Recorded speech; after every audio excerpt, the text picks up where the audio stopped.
Postpartum hair loss is a condition that affects women after childbirth.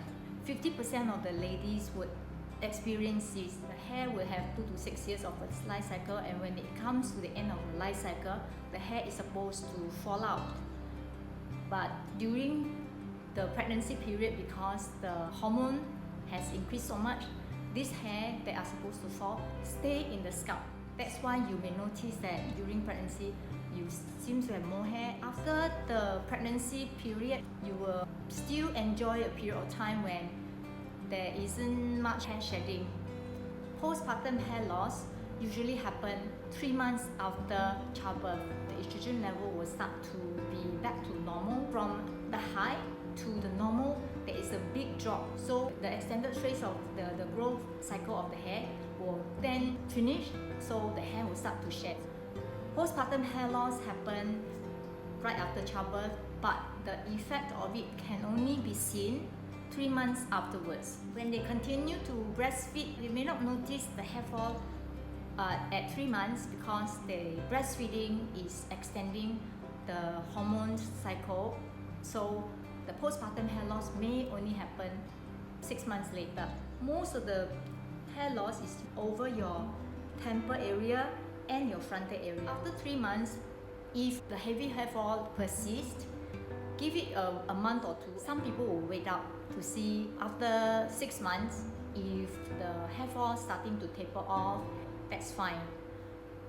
My personal advice would be that even though maybe your hair fall is okay after 3 months, it will still be good to do some care and treatment to your hair. Even though the hair may not shed so much, but the growth may not be as much as what you expect it to be. You may find that okay, the hair fall may not be heavy, but then the amount of growth is not catching up, and then you do notice that your temple area, the hair is not growing back. If this happened to you, do please come for the treatment. The reversal rate is very high.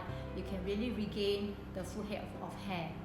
Generally, we get people to come and see us after pregnancy, but we do have a few cases of irritation of the scalp during pregnancy. My personal experience is that the scalp tend to be pretty oily, and sometimes I even feel that it has got some odor as well.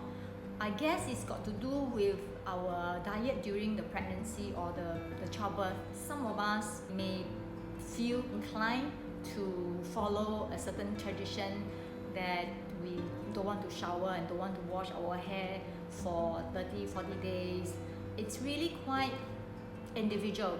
If you feel very strong about following a tradition for your general well-being, I would say okay, maybe you don't wash your hair every day, which is what I do because I just feel so uncomfortable for me.